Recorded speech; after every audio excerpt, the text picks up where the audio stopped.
Everybody. Good morning. Welcome to the Globe and Mail Center. For those of you who haven't been here before, my name is Anne Huey. I am the Generations reporter at the Globe and Mail, which is kind of it's a new title, but basically I write about different generations, how it feels like different generations are experiencing this world in very different ways. So I work at the Globe and Mail. I am pleased to be your host and moderator here today. For those of you who are watching on the live stream from across Canada, welcome as well. Before we get started, I would like to acknowledge that the land on which the Globe and Mail headquarters is situated is the traditional territory of the Wendat, the Anishinabeg, the Haudenosaunee and Métis Nation, and the Mississaugas of the Credit First Nation. We are grateful to have the opportunity to work and live on this land. So, over the next hour, we will be discussing the topic of women's health in the workplace. It is a subject that I have some personal experience and thoughts on myself, and I'm sure all of you in the room probably have some feelings as well. So let's get right into it. Today's event is sponsored with support from the Canadian Women's Foundation. We are pleased to have a representative, Mitzi Hunter, from Canadian Women's Foundation on our panel today, along with other speakers who are sharing their views independently. If you are joining us in person today, I would like to invite you to stay for some refreshments and networking after this discussion. And with that, it is my pleasure to introduce all of these wonderful panelists here. First, we have joining us virtually, we have Amy Archibald Varley. Amy is author and health equity and mental health advocate. Welcome, Amy.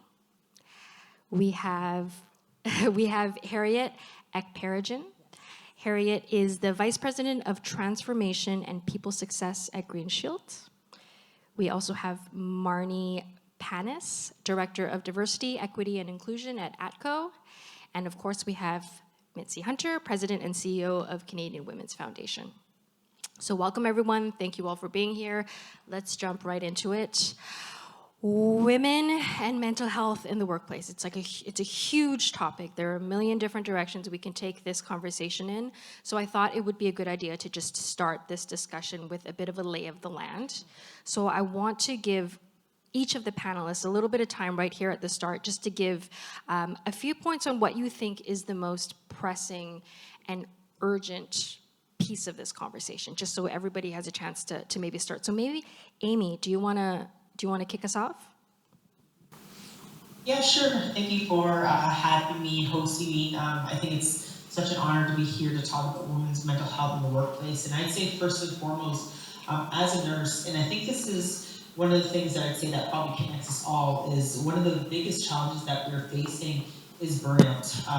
Burnout and mental health stress within the workplace. I think about the pandemic, and I think about we say it's burnout, we say it's mental health stress, but I think we're now moving beyond that to the fact that it's moral injury. I think we're at a point where many of us, and I think this is coupled with all various different things that we're seeing in the world, that we can't just go into our workplaces and check our feelings at the door. I remember my boss used to say to me, okay, so whatever's happening out there, you're a parent, you have all these other issues, just once you come into work, check your feelings at the door, and then on the way out you pick them back up. But in reality, that's not how it works, and there's just so much that we have to deal with. And I think that one of the biggest things is we don't talk often enough about the mental health injury and strain that we have, that we're facing.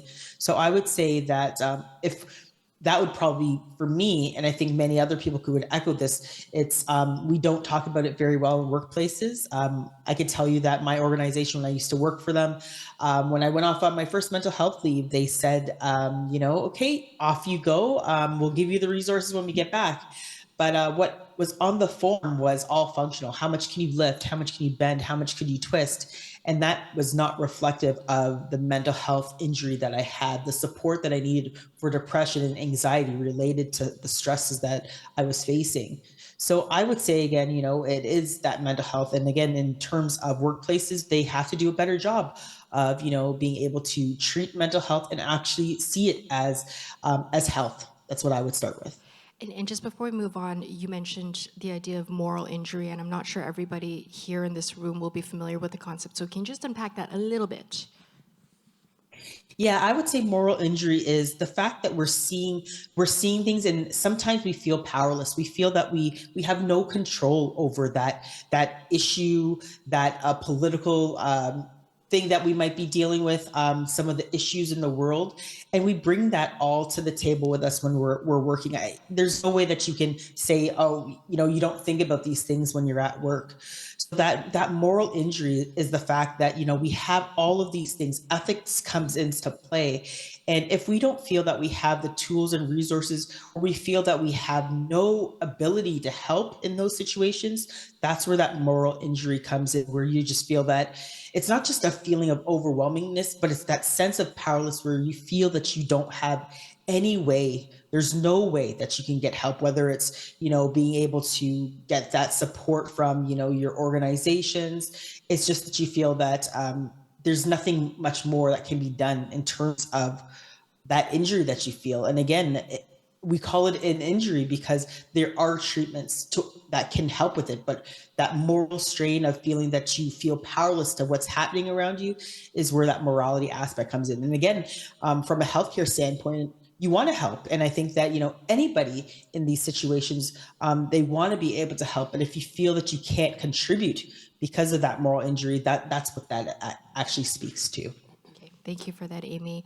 We will move on, but I do want to come back to you and hear a little bit more about your personal story, because it's very very interesting. Harriet, do you want to maybe talk about, again, the most urgent or pressing challenge that you're seeing right now? Yeah, I think that we've talked about women's health, women's mental health. Over the pandemic, Green Shield actually started creating women's programs specifically for women.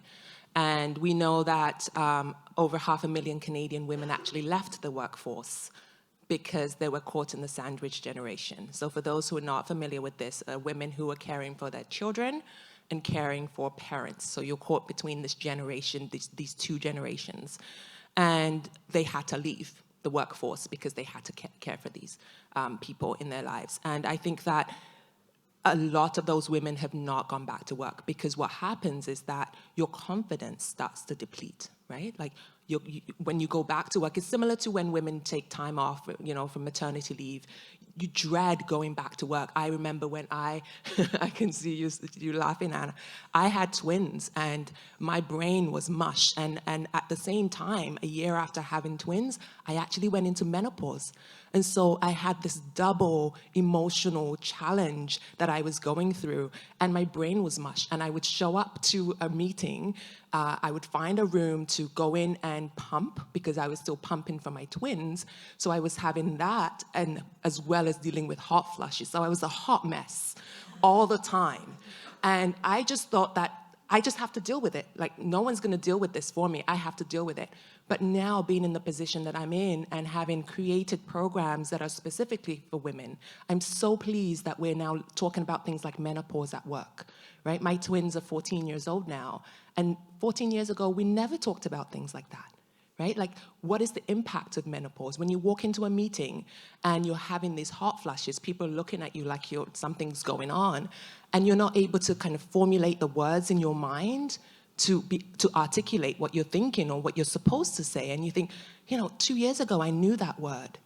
And now when I reflect back, nobody called it a mental health issue, but it really was, because I struggled, but I just didn't have the words for it. I didn't even know I was in menopause for a long time. I just had these symptoms, and I actually thought they were part of like postpartum pregnancy.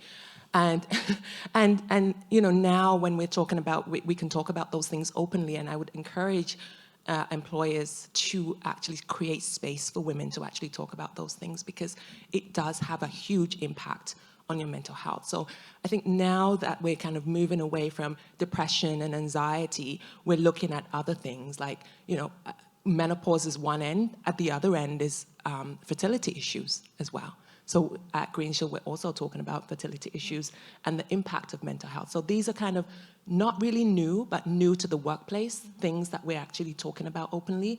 And that those are the kinds of things that I think more employers should be open to discussing. Great. Thank you, Harriet.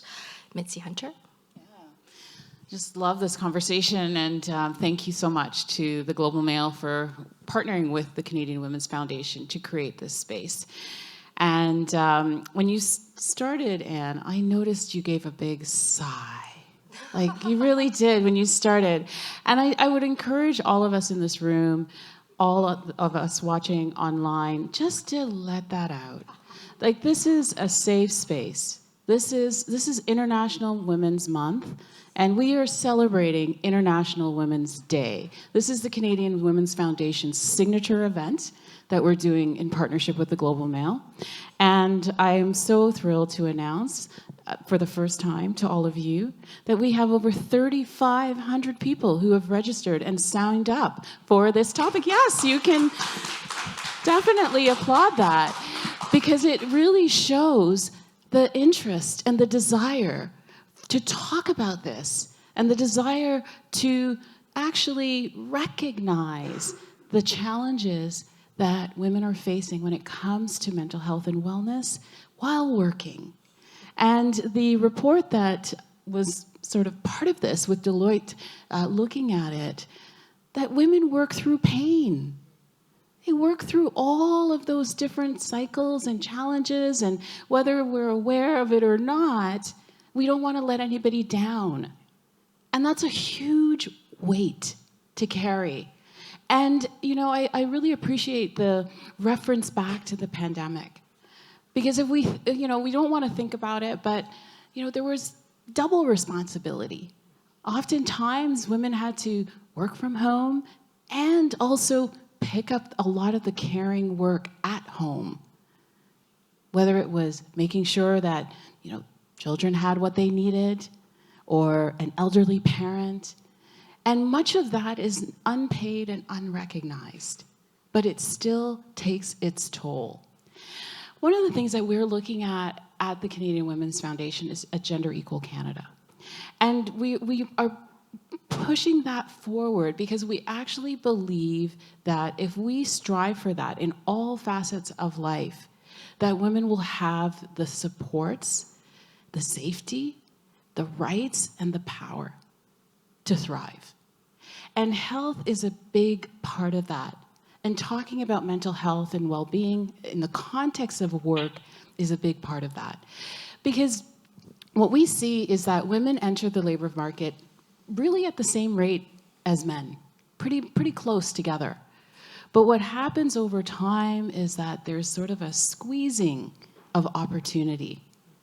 They want to be promoted, they want to advance, but they don't get the same chances.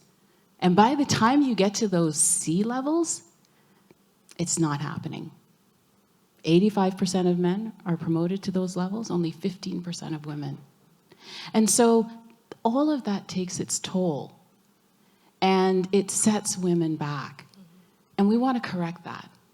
We want to continue to see women have equal opportunities, fair opportunities throughout every aspect of their lives. Thank you for that, Mitzi. And to be clear, my long sigh was not at all indicative of my enthusiasm for being here. It's just that exhaustion and burnout is my status quo. So, Marnie. Hi, everybody. I was thinking about this. First of all, we all have mental health. I think first we have to recognize that mental health is part of all our existence. To the degree that we're mentally healthy differs between every single person here. For me, very personally, right now what's weighing most on me is the threat to my very existence as a trans woman. And that is terrifying for me.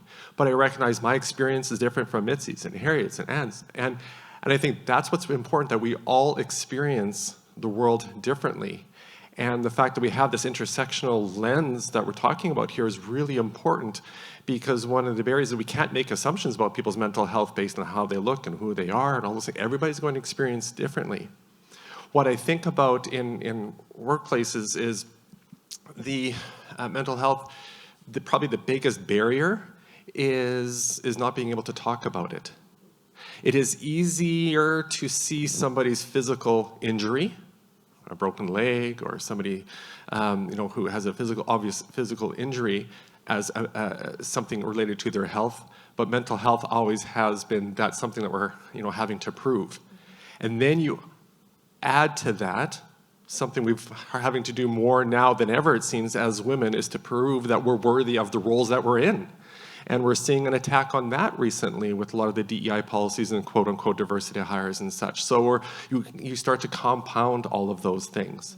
And so I think, the fact that there's 3,500 people online listening to this is not only indicative of how important this is and the interest, but it's relevant and it's now. And it's organizations like the Canadian Women's Foundation and Global Mail making space for these conversations to happen. That is essential, because if we don't talk about it, we're not going to improve the health of the people around us. Let's jump off of that note that you just made, Marnie. So I think clearly we are in a very specific moment right now. So you referenced the backlash to DEI in the US, and I think increasingly we're hearing about that here in Canada as well. There's a lot happening right now. There's a lot of noise. And, I think this conversation around women, mental health, workplace, this has been an ongoing conversation, but I would be curious to hear from all of you really how this current moment, this kind of political and ideological noise and real action is affecting your piece of this conversation. Yeah, I want to jump in because we're facing a level of uncertainty that we have not seen in over 40 years. And that's real.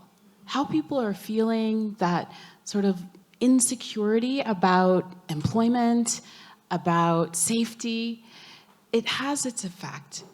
And unfortunately, the work that we do at the Canadian Women's Foundation, in times of crisis, and when there's distress happening in society, that's when violence increases against women.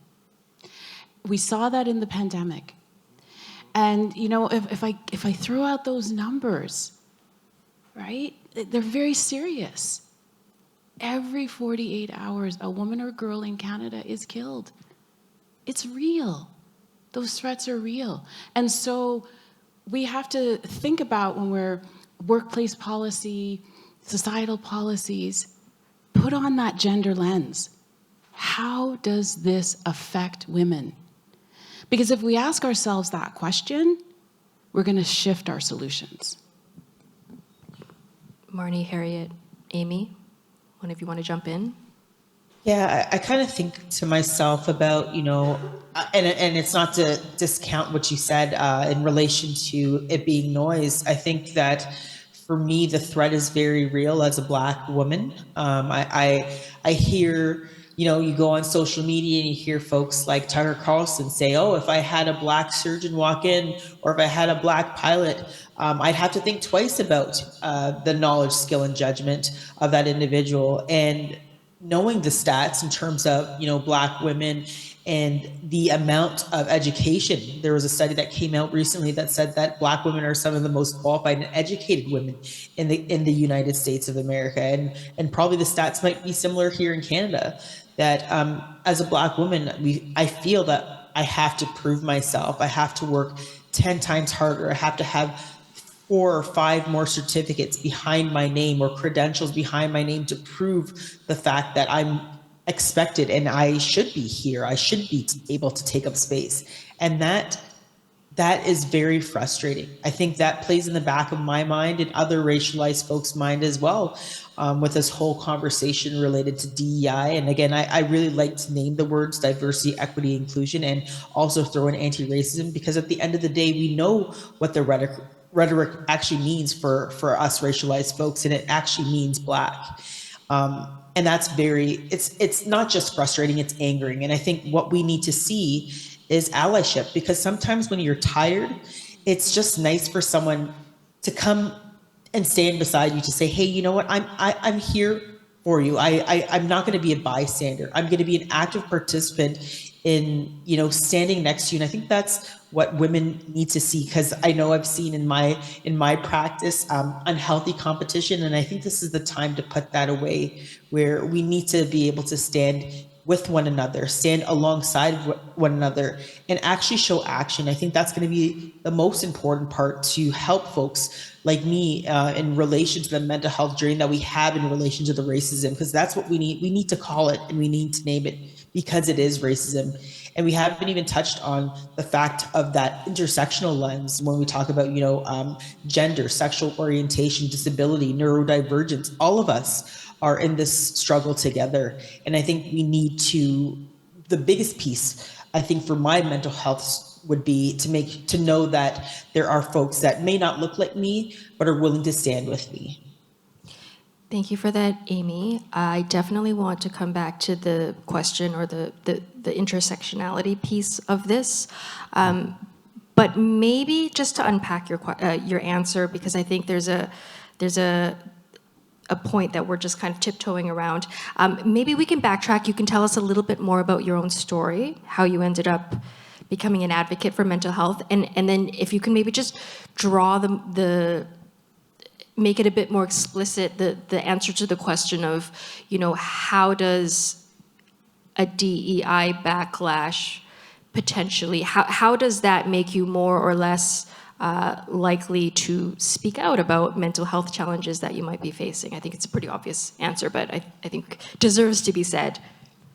Yeah, I think so. I think back to the time. So I couldn't even like 5 years ago, I would have never imagined that I'd be on a national platform talking as a Black woman because again, we just don't see ourselves in these spaces. And again, that kind of ties into where I'll be going. So I was a nurse. I was working as a maternal child nurse. And I was in a leadership role. This was my very first leadership role. And I was very excited about it. But my excitement quickly turned into fear and trepidation because I started being gaslit by my leadership, my direct manager. And again, I think when it comes to gaslighting as women and women gaslighting women, I was so taken aback. And I remember thinking to myself that I was really unworthy to be in that role. And I thought to myself, I spent all of this education becoming a nurse. I went and did my master's degree in women's health. And I still felt that I was not being seen, heard, or respected. And it got to a very, very low point where I didn't think that my life was worth any value. Fortunately, I had a lot of friends and family members who stood beside me, and I actually left my workplace. I quit because I remember saying to them they were going to accommodate me for my mental health, but like I said, they gave me a functional form. How much can you lift? How much can you bend? How much can you twist? And it's like, it's not my legs or my hips or anything physical. It's my mind. It's my mind that needed help and support. And you think that in a caring profession like a hospital, that they would have all the tools in their various tool belts in relation to helping and supporting women, and they did not. And it propelled me to question the very nature of having conversations and whether I'm actually going to be heard. And I found out that, my colleague, Sarah, she's not here today, she's my other half of Gritty Nurse, was going through the same thing that I was at my workplace. She quit 2 weeks after I did. And I had a cousin who's an advocate, and she started a podcast. And I said, how do I go about this? I had no idea, but I said to Sarah, I said, let's just start having a conversation. Because at the end of the day, I knew that I could not have been the only woman, the only racialized individual who was facing what I faced, that was going through what I was going through. And I said, let's just start a podcast. Who cares if anyone's going to listen? I don't know if anyone's going to listen. And we started the Gritty Nurse podcast. And we found quickly that people were listening, and that because we wanted to talk about, healthcare, we wanted to talk about mental health, we wanted to talk about advocacy, and we wanted to talk about being two racialized women in a podcasting space that's typically dominated by men. And people were listening. And I remember when it was around 2021, 2022, the pandemic really took off, and people were, I'm trying not to get emotional. It was really hard being a nurse. And it was the first time that, Mita even reached out and said, hey, how are nurses feeling? How are racialized nurses feeling dealing with what we're dealing with? And it was the first time that our voices were heard. And it was it was so empowering, because at the end of the day, we were not just telling our own stories, but we were sharing the stories of many other people who were facing the same issues that we were facing. And I would have never known where I would have been if I did not start the Green Nurse podcast, because it started a conversation, and I would say a movement where women like myself felt comfortable to speak their mind, their opinion, unencumbered by politics, by your boss saying, you know, that's not professional to swear. Just being able to be in a space where I felt free. And I think that that's what we want. We want other people to be able to speak up. And I felt that kind of bringing it back to that intersectional lens is because I didn't see people in that space, I didn't think that it was something that I could do. And I realized that being able to have these conversations, whether it was about women's health, whether it was about anti-Black racism or anti-Indigenous racism, that people are listening and were willing to make change. And it also propelled other women to do the same thing and to have these conversations. So again, I think having that intersectionality lens, being a Black woman and seeing myself and other people being able to see me in that space, it's so important that we see representation. And I think that's where this whole idea behind DEI and this backlash is absolutely ridiculous, because we know that if there are people who look like us in the space, particularly in healthcare, that we see better healthcare outcomes. And the other piece that I think is the most important is it's about perspectives. You get to learn someone else's perspectives. You get to see a different lens that is brought to the table. And I feel that's why it's so important that we continue to fight against this backlash. Really, what I will say, it's racism, and that we continue to have conversations that include everybody. Thank you for that, Amy. And thank you for sharing that.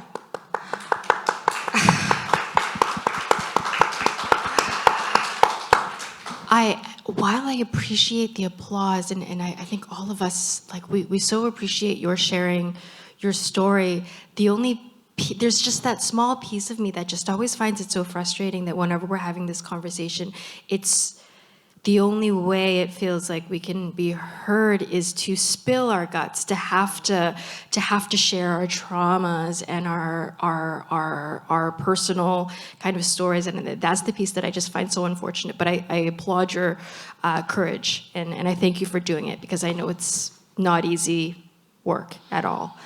Marnie or Harriet, would you like to weigh in on this question? Sure, and I think, going to those personal stories is really important.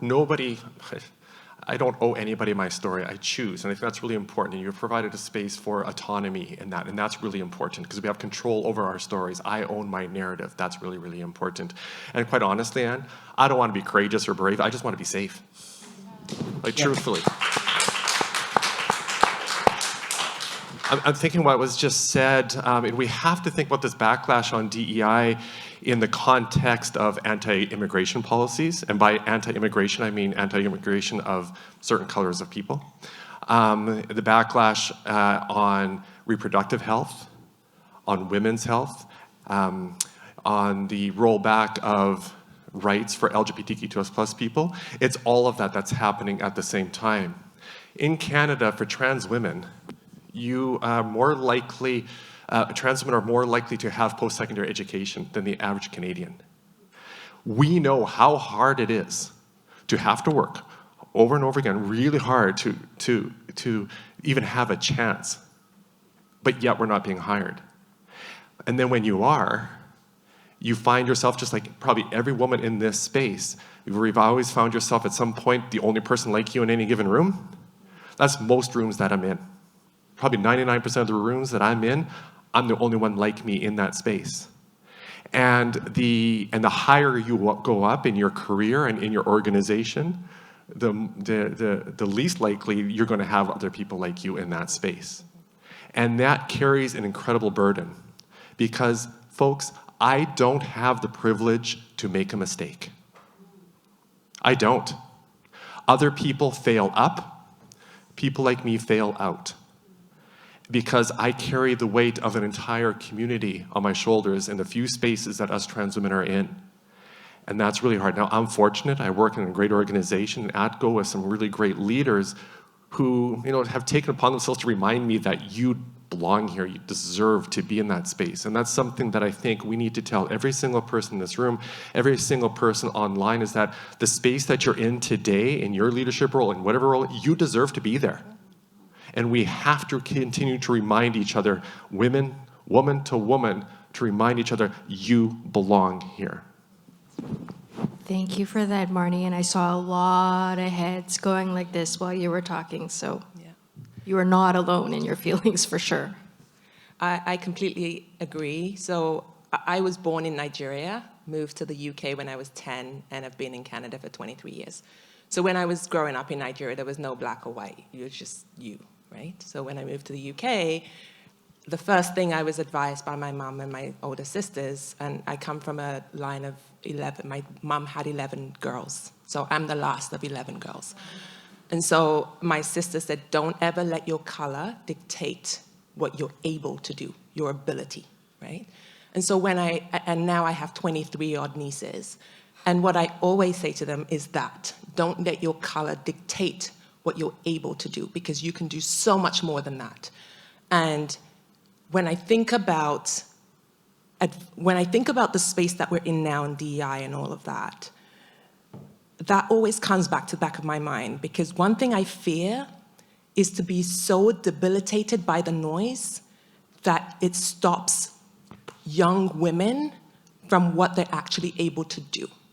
And what I have done over the pandemic is actually switch off the noise. So I just want to give like a little tip to younger women, right? It's okay to switch off the noise. It's okay to switch off social media. It's okay to switch off Instagram and Snapchat and 5, 6, 7 others. The only thing you will find me on is LinkedIn.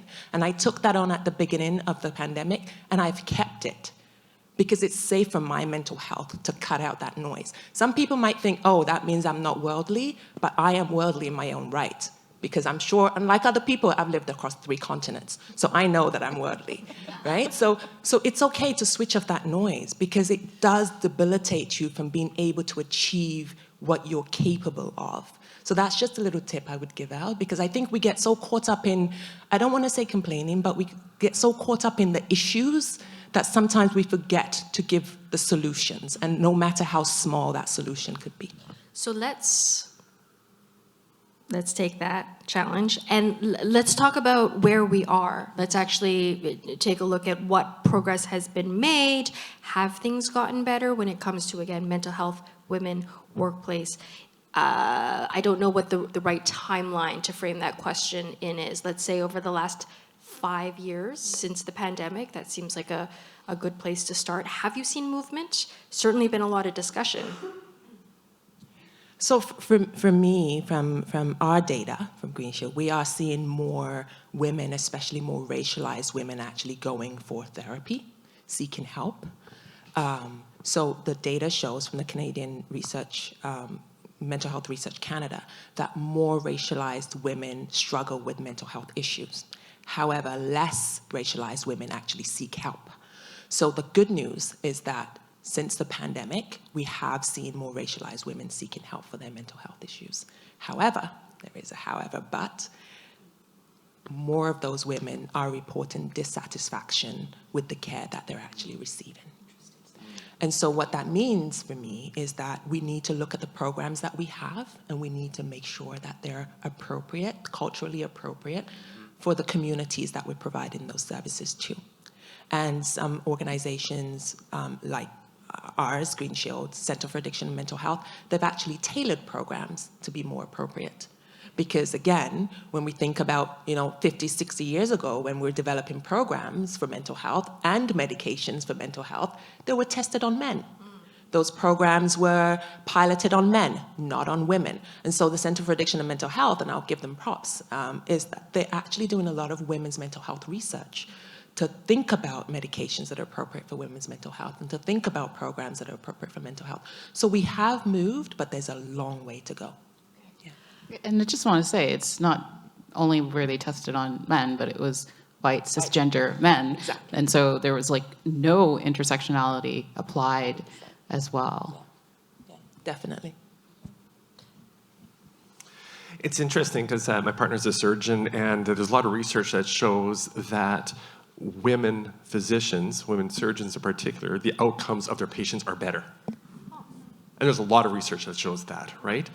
So to answer, somebody pointed out, says, well, do I want a surgeon who's black coming in?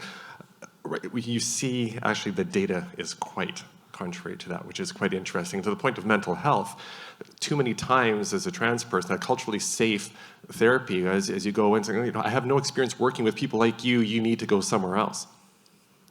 Well, there's no place else to go. And so that access is really scary. What I think about, though, is taking a proactive approach to avoid or try to mitigate the things that are impacting people's mental health. So I think about, you know, an organization like mine, again, in ATCO, who this year implemented new benefit plans that expanded mental health supports, expanded and introduced fertility supports, introduced gender-affirming care, looking at how we use stat holidays for people of various backgrounds who don't follow Christian holidays. That flexibility, just, you know, for an organization or for people coming in, they just want to be thought of without having to ask for it.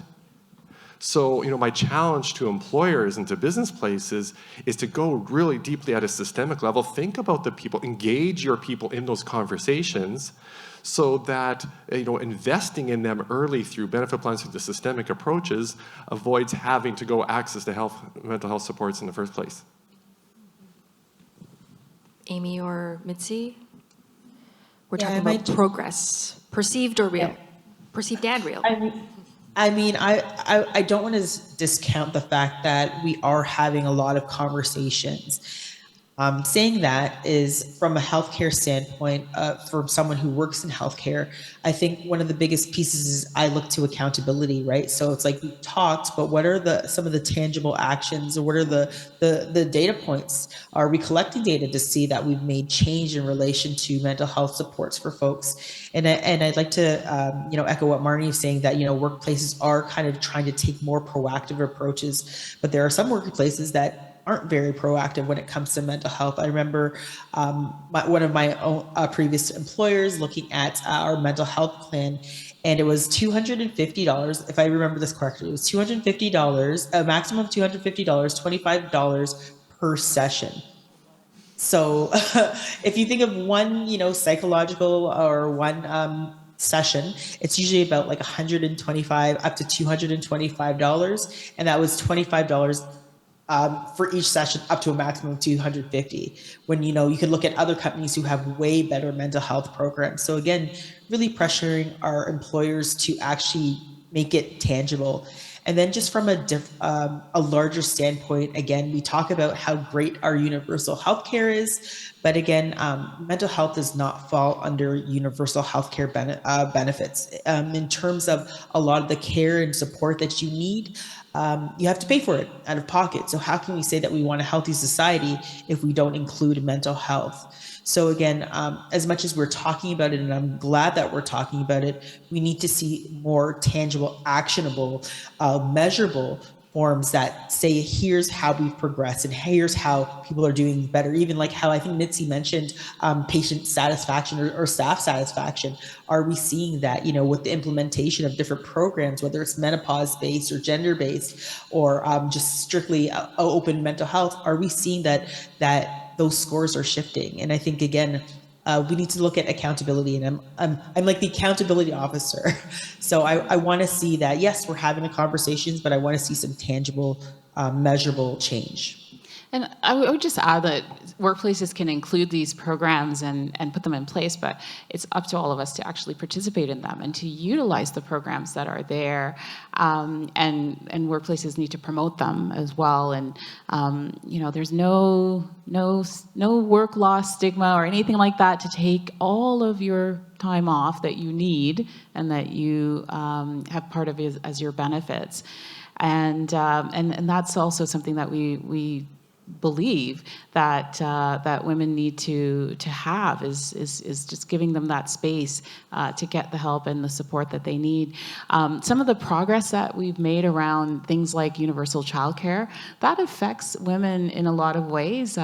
We've seen actually quite an uptake in women coming back to the workplace. So the 500,000, I believe that you said that, you know, left, you know, actively participating in the labor force, many of them have have started to come back in core age group between 25 and 54 years old, and maybe some of that has to do with appropriate supports that are in place that they can rely on. And you know, if you think about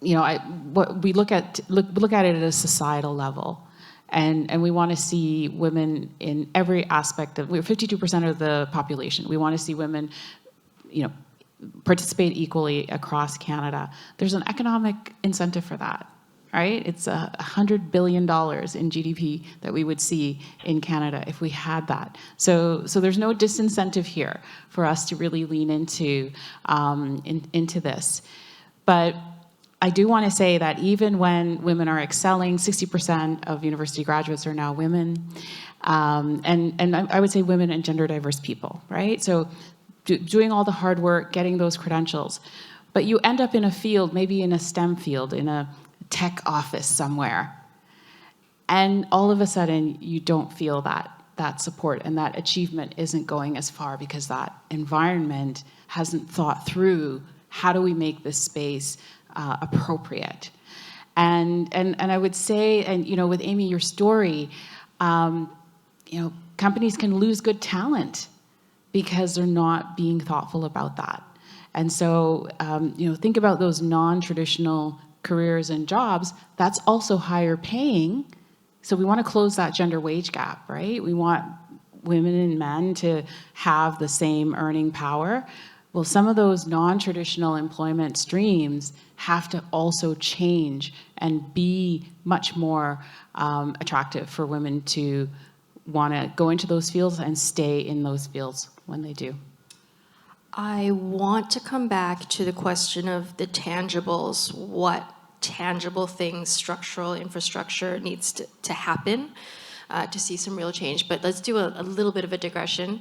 Aside from when I talk about this specific moment, and we talked about the anti-DEI stuff, we talked about the political landscape that we're living in, there's also a demographic crisis shift happening, certainly here in Canada.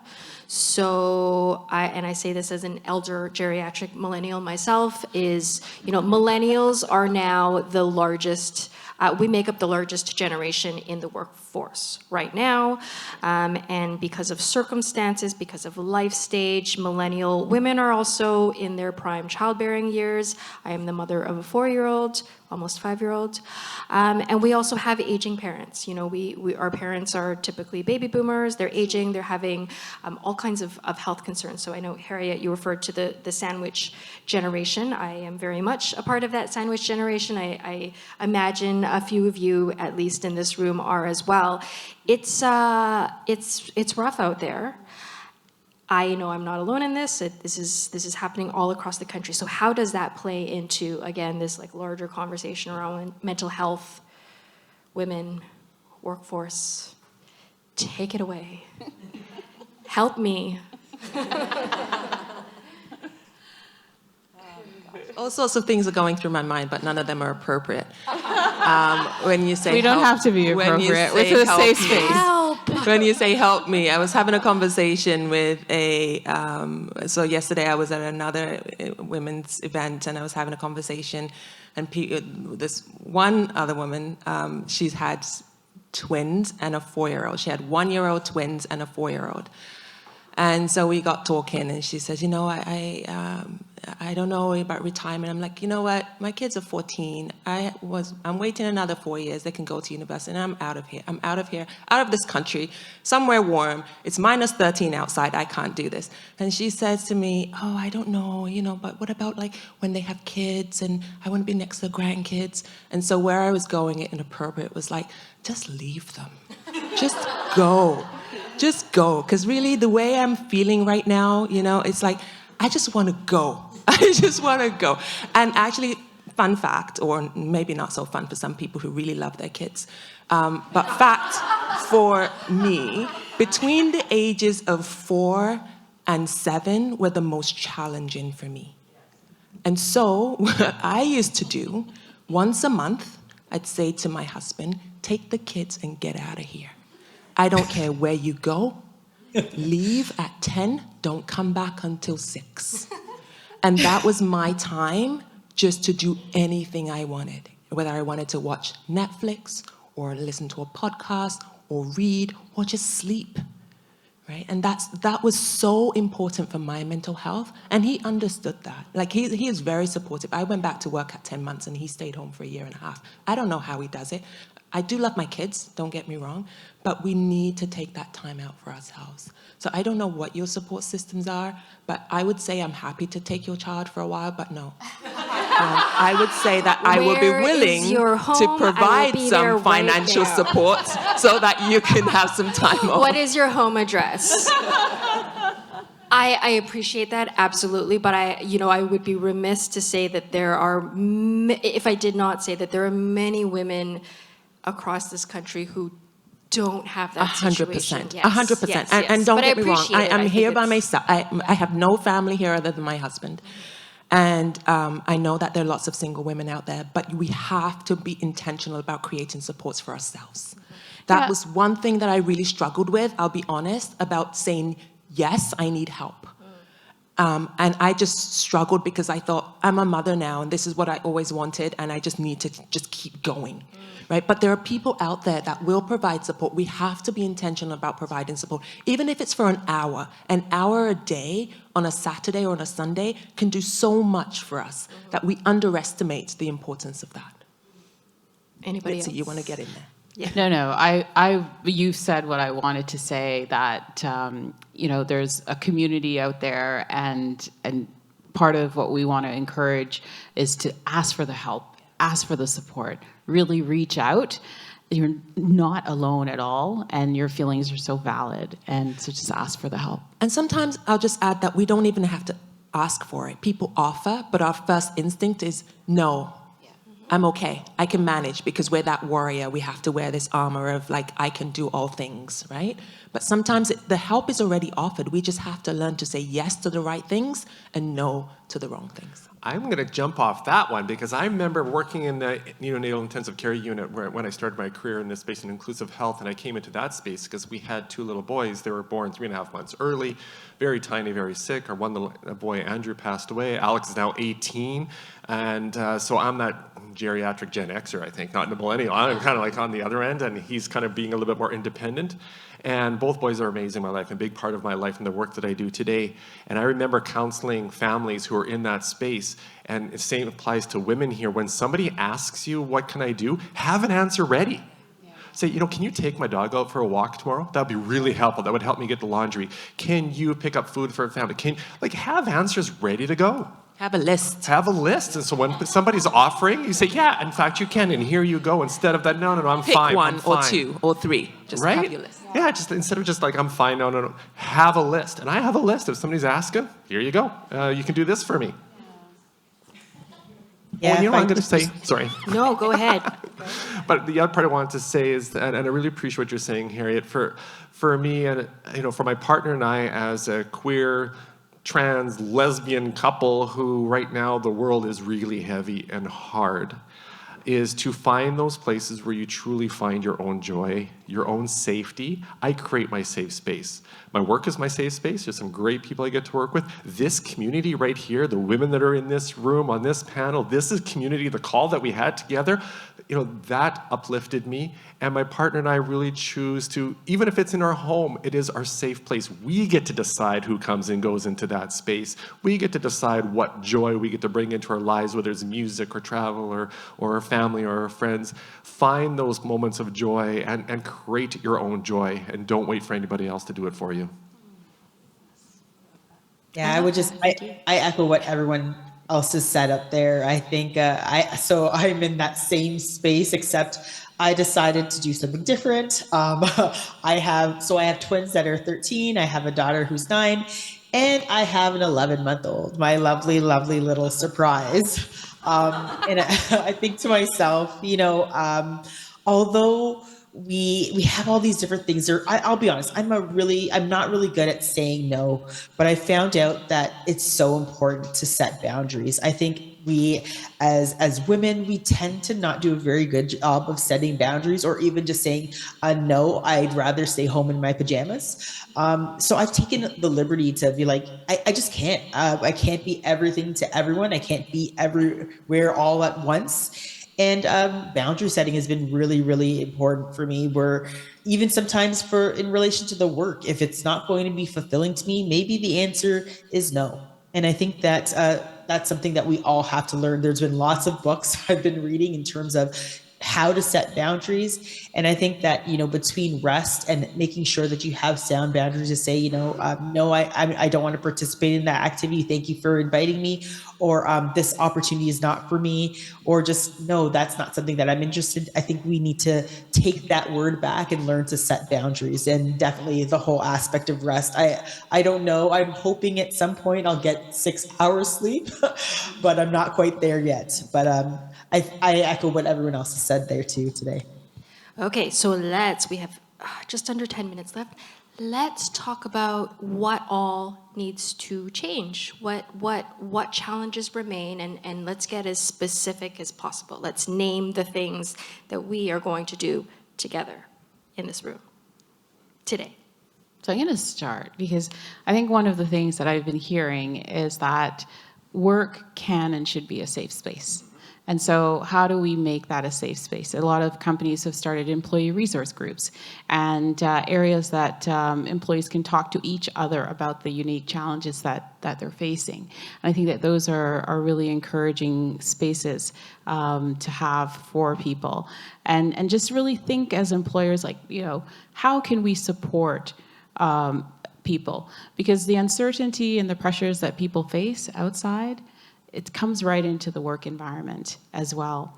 I also want to speak to the online space, that we are noticing a lot of self-censoring online. Women are finding that there's a lot of bullying and it's not a safe space, and they're opting to not participate on that space. But there's an economic risk to that. If we see that happening more and more and more, we need women to be creators and to create safe spaces online. I'm so very proud of the team at the Canadian Women's Foundation, an employee-led initiative, created the Feminist Creator Prize. So we're seeking out and rewarding content providers who are creating good content that is safe for women and for gender diverse people. And so, we can change those environments when we see that it's not in our best interest and it's not supporting us. What all else needs to change? It can be anything. I know you all are passionate. You talk about gender pay gap, promotions to C-suite, talk about senior leadership, mat leave policies, all of this stuff. What needs to change? What's the stuff that we need to tackle? A couple things when I think about the big picture, the things that are happening around the world is, we can't maybe feel like we can change the world, but we can change the world for somebody. That's really important to remember. So, around the world, support, politics and politicians that align with your values in some way. Like, actually get involved. That's really important.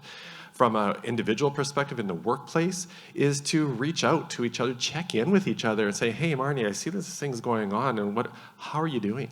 Are you okay? Is there anything I need to know as your leader, as your colleague, as your friend, so I could be the best of any of those things to you? What do I need to know? Just a simple check-in really lets you know that, okay, maybe I'm not alone in these feelings. So that's something everybody in this room can do when they go back to their spaces, is check in with the people around them. And when I think about the inclusion work, diversity is the outcome. It is not the method. So if we create a safe and inclusive environment for each other, for the people around us, people choose to be there. People choose to stay in there, then the diversity happens. But it starts with those micro moments of interacting with each other, ensuring that you are welcome here, you belong here, you're cared for, you're safe with me. I would just add that I think each of us are here to some extent, and we're privileged to be here, right? And that privilege doesn't stop with me. That privilege is passed on to the next generation. So whether it's the new grad that started in HR, or whether it's the new grad that, the new member of the team that came from another organization, it's my job. I have a duty to pass on that baton to the new generation. So encouraging them to participate. Like I am hopeful for the next generation because they are so much bolder than my generation ever was. And I think that it's my duty and it's all of our collective duty to pass on that baton and just ensure that they keep going. Because one day I truly believe that we will get there. Thank you for that, Harriet. Amy, do you have anything to add to that? Yeah, I echo what everyone else has said. And I think the other piece that I'd say is important is really policy, right? I think that when we look at workplaces, do they have those policies in place to support women? Are they having conversations that involve women and gender diverse people and actually center them for those conversations? Because I know, for example, just within some of the places that I worked, that they create these policies or they create these mental health spaces, but they're done without those voices, without that consultation of gender diverse people or racialized people or women at the table to say, here are the things that I actually need. So we need to have policies that are put in place by organizations to actually do this work with the folks in the communities that are asking for the resources and support. And I'd probably also add that, I've actually had workplaces reach out to me to say, how do we even start the conversation about mental health, about, anti-Black racism and how that intersectionality plays with mental health. I think that that's okay that some places don't know where to start. And I think that, that first step is acknowledging that, I don't know, and asking and finding those resources to have conversations. Because I think that at the end of the day, we spend a lot of time in our workplace. I think that we have to acknowledge that, we spend almost 80% of our time there. So again, although it's not our home, and I would never say that your workplace is your home, we need to make sure that the workplaces do have those safe spaces and those policies that are designed to help support mental health in these various different aspects, like, gender, like whether we're talking about like gender pay gap, that that there are those spaces available and that they're looking to do better. So I'm like my colleagues had said, I'm hopeful as well. But again, just continuing to push the conversation and also push for actionable change as well. Thank you so much for that, Amy. So with that, we have to leave it there. On behalf of the Globe and Mail, I would like to thank Amy, Harriet, Marnie, and Mitzi for being here today and just for being so open and generous with obviously your time, but also sharing your experiences. It's not nothing. Very much appreciate your time. On behalf of the Globe and Mail, I would like to thank the Canadian Women's Foundation for making today's event possible. I'd like to also thank the panelists for your insights, to the audience for listening in. We will be sending out a survey regarding today's event, and we would greatly appreciate it if you could take a minute to complete it. For those of you joining online, there will be a QR code that's going to be put up, and you can use that to complete the survey. A link to the recorded webcast will be sent to all registered attendees. And thank you, everyone. Enjoy the rest of your day. And for those of you who are here in person, there will be a networking session, I believe, just outside of these doors. So enjoy the rest of your day. Happy International Women's Month, day, week. And thank you, Anne, for moderating and creating this wonderful conversation for all of us. Thank you. Thank you. This has been, a few of you have already said this, but this has been such a lovely kind of group and session to be a part of. So thank you.